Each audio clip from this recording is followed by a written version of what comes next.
नमस्कार मित्रांनो, मी आपल्या सर्वांचे आपल्या यूट्यूब चॅनलवर स्वागत करत आहे. आज आपण तलाठी भरतीचे जीकेचे काही महत्त्वाचे क्वेश्चन घेणार आहोत, जे की परीक्षेला येण्याची दाट शक्यता आहे. पूर्ण कंप्लीट व्हिडिओ बघा. शेवटचे प्रश्न पण खूप महत्त्वाचे. शेवटचे 3 ते 4 क्वेश्चन हे MPSCच्या अदर एक्झाम्समध्ये आलेले आहेत. व्हिडिओ शेवटपर्यंत बघा.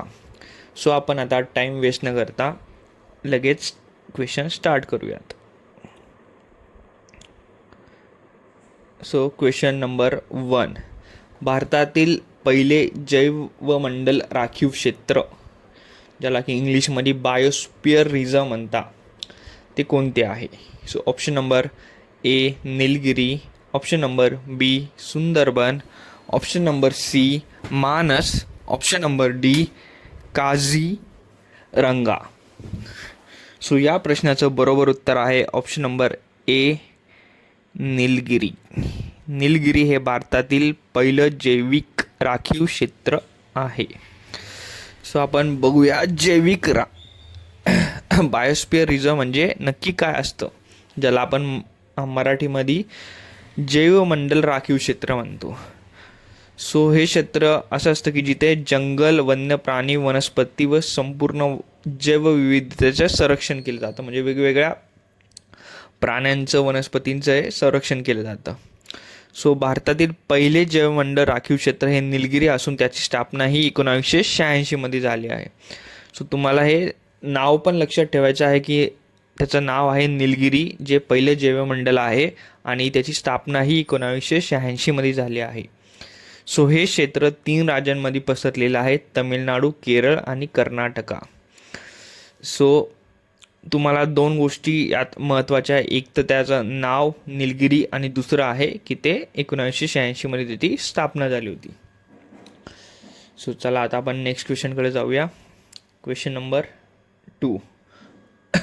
Love of God is the service of man हे बोधवाक्य खालीलपैकी कोणत्या संस्थेचे आहे? ऑप्शन नंबर ए आर्य समाज, ऑप्शन नंबर बी ब्राह्मो समाज, option number C Satyashodhak Samaj, option number D प्रार्थना समाज. क्वेश्चन नंबर 2चं बरोबर उत्तर आहे ऑप्शन नंबर डी प्रार्थना समाज. याचं एक्सप्लेनेशन बघूया आपण. Love of God is the service man म्हणजे ईश्वरावर प्रेम करायचे असेल तर माणसाची सेवा करा, हे बोधवाक्य प्रार्थना समाजाचे आहे. प्रार्थना समाजाची स्थापना ही 1887 मध्ये मुंबई येथे डॉक्टर आत्माराम पांडुरंग यांनी केली होती. या समाजाचे कार्यकर्त्यांचे नाव आहे न्यायमूर्ती महादेव गोविंद रानडे, आर.जे. भंडारकर, नारायण चंदावर यांचं महत्त्वाचं योगदान होतं. हा समाजाची जे प्रमुख उद्दिष्ट होते ते होते की स्त्री शिक्षण, विधवा पुनर्विवाह, विवाहाला विरोध आणि जातीभेद कमी करणे हे होते. यामध्ये पण तुम्हाला फक्त एवढंच लक्षात ठेवायचं की प्रार्थना समाजाचे बोधवाक्य आहे. आता आपण नेक्स्ट क्वेश्चन करतो. Question number 3. गुजराती भाषेतून प्रसिद्ध झालेलं मुंबईतील पहिले देशी भाषेतील वृत्तपत्र कोणते आहे? Option number A Darpan, option number B Mumbai Samachar, option number C Prabhakar, option number D Sudhakar. या प्रश्नाचं उत्तर हे तुम्ही कमेंट बॉक्समध्ये टाकायचं आहे. आपण नेक्स्ट क्वेश्चनकडे जाऊया. आपल्या व्हिडिओजमध्ये असंच असतं की एखादे 2 क्वेश्चनचे आन्सर हे तुम्ही करायचे असते की ज्याने तुमची प्रॅक्टिस होईल, तुम्हाला गोष्टी माहिती होईल. आणि जर माहिती नसेल तर तुम्ही शोधसाल तर तो प्रश्न तुम्हाला एक चांगल्या पद्धतीने लक्षात राहील. ज्या गोष्टी आपण शोधतो, ज्याच्यासाठी मेहनत करतो, त्या गोष्टी आपल्याला चांगल्या पद्धतीने माहिती राहतं. आता आपण क्वेश्चन नंबर 4कडे जाऊया. भारतातील संविधान सभेची पहिली बैठक कधी झाली? Option number A 26 November 1949, option number B 9 December 1946, option number C 26 जानेवारी 1950, ऑप्शन नंबर डी 15 ऑगस्ट 1947. या प्रश्नाचं बरोबर उत्तर आहे 9 डिसेंबर 1946. 9 डिसेंबर 1946 या रोजी भारतातील संविधान सभेची पहिली बैठक झाली होती. यामध्ये आपल्याला आता एक्झामसाठी महत्त्वाचं काय काय लक्षात ठेवायचं ते बघूया. सो 9 डिसेंबर 1946ला काय झालं, संविधान सभेची पहिली बैठक झाली. सो त्या टाईमचे तात्पुरते अध्यक्ष कोण होते? सो त्यांचं नाव होतं डॉक्टर सच्चिदानंद सिन्हा. आणि जे कायमस्वरूपी अध्यक्ष होते त्यांचं नाव होतं डॉक्टर राजेंद्र प्रसाद. सो या गोष्टी तुम्हाला लक्षात ठेवायच्या. तात्पुरते अध्यक्ष होते सच्चिदानंद सिन्हा आणि कायमस्वरूपी अध्यक्ष होते doctor Rajendra Prasad. So 26 November 1949 रोजी भारताचे संविधान स्वीकारले गेले आणि 26 जानेवारी 1950 रोजी संविधान हे लागू झाले. या दोन्ही डेट तुम्हाला माहिती पाहिजे.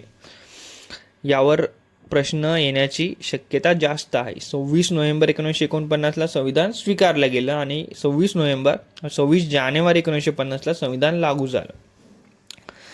सो आता आपण नेक्स्ट क्वेश्चनकडे जाऊया. Question number 5. सो माझं एकच म्हणणं आहे की तुम्ही एक्झाम देताय तर अभ्यास करण्यावर फोकस करा, पास होण्यावर फोकस करू नका. तुम्ही जेवढी मेहनत करसाल, जेवढ्या प्रोसेसवर जेवढं फोकस करसाल तेवढा जास्त रिझल्ट येईल. की भाई आता मला पास व्हायचं आहे, सो मी या सब्जेक्टचं एवढं करेल, या सब्जेक्टचं एवढं करेल, असं करून पास नसतं होत. अभ्यास करत राहायचा, कधी पण प्रोसेसवर फोकस करायचं, रिझल्ट आपोआप येतो. सो आपण क्वेश्चन नंबर 5 वर जाऊया. भारतातील पहिला राष्ट्रीय उद्यान कोणता आहे? ऑप्शन नंबर ए काझीरंगा राष्ट्रीय उद्यान, ऑप्शन नंबर बी जिम कॉर्बेट राष्ट्रीय उद्यान, ऑप्शन नंबर सी रणथंबोर राष्ट्रीय उद्यान, ऑप्शन नंबर डी गीर राष्ट्रीय उद्यान. सो याचं उत्तर आहे ऑप्शन नंबर बी जिम कॉर्बेट राष्ट्रीय उद्यान. हे तर सगळ्यांना माहिती असेल. हा प्रश्न खूपदा रिपीट झालेला आहे, खूपशा एक्झाममध्ये रिपीट झालेला आहे. सो जिम कॉर्बेट राष्ट्रीय उद्यान हे भारतातील पहिले राष्ट्रीय उद्यान आहे. याची स्थापना 1936 मध्ये झाली. कितीमध्ये? 1936. डेट जनरली येत नाही, पण तरी पण जेवढं होईल तेवढ्या लक्षात ठेवायच्या. सो सुरुवातीला या उद्यानाचं नाव होते हेली नॅशनल पार्क. हे लक्षात ठेवायचं आहे की सुद्धा स्टार्टिंगला त्याचं नाव होतं हेली नॅशनल पार्क. सो नंतर प्रसिद्ध वन्यजीव तज्ज्ञ लेखक जिम कॉर्बेट यांच्या सन्मानार्थ त्यांचे नाव हे जिम कॉर्बेट राष्ट्रीय उद्यान हे ठेवण्यात आले आहे. सो हे नैनितालला आहे. नैनिताल आणि बोडी गढवाल या जिल्ह्यांमध्ये आहे. सो या उद्यानाची विशेषता काय आहे तर इथं रॉयल बंगाल वाघांच्या संरक्षणासाठी हे प्रसिद्ध आहे. सो हे पण एक लक्षात ठेवायचे की रॉयल बंगाल वाघांच्या संरक्षणासाठी ते प्रसिद्ध आहे. सो आता आपण नेक्स्ट क्वेश्चनकडे जाऊया. Question number 6. भारताचे पहिले उपराष्ट्रपती कोण होते? Option number A Rajendra Prasad, option number B Sarvepalli Radhakrishnan, option number C Zakir Hussain, option number D V V Giri. So या प्रश्नाचं उत्तर सुद्धा तुम्ही द्यायचं आहे. आपण नेक्स्ट क्वेश्चन बघूया. Question number 7. ज्यांना येतं त्यांनी कमेंट करा, ज्यांना नाही येत त्यांनी शोधून कमेंट करा. सो आता आपण नेक्स्ट क्वेश्चनकडे जाऊया. Question number 7. भारतातील पहिला भारतरत्न पुरस्कार हा कोणत्या वर्षी प्रदान करण्यात आला? Option number A 1950, option number B 1952, option number C 1954, option number D 1956. So question number 7चं राईट आन्सर आहे option number C 1954. So Bharat Ratna हा पुरस्कार हा भारताचा सर्वोच्च नागरी सन्मान आहे. या पुरस्काराची सुरुवात ही 1954 मध्ये करण्यात आली आहे. सो पहिल्या वर्षी हा पुरस्कार 3 व्यक्तींना दिला होता. सी राजगोपालचारी, सर्वपल्ली राधाकृष्णन आणि doctor C V Raman. So हा पुरस्कार स्पेसिफिकली कशासाठी दिला जातो? तर हा पुरस्कार साहित्य, विज्ञान आणि देशासाठी केलेल्या उत्कृष्ट योगदानासाठी हा दिला जातो. सो या गोष्टी लक्षात ठेवायच्या आपल्याला. आता नेक्स्ट क्वेश्चनकडे जाऊया. Question number 8. पूर्णा नदी प्रकल्प अंतर्गत पूर्णा नदीवर बांधलेली 2 धरणे कोणती आहेत? ऑप्शन नंबर ए येलदरी आणि Siddheshwar, option number B Kaveri आणि Ujani, option number C Jayakwadi व Panshet, option number D Khadakwasla व उजनी. सो क्वेश्चन नंबर 8चा आन्सर आहे येलदरी आणि सिद्धेश्वर. नेक्स्ट क्वेश्चनकडे जाऊया. Question number D. Question number 9.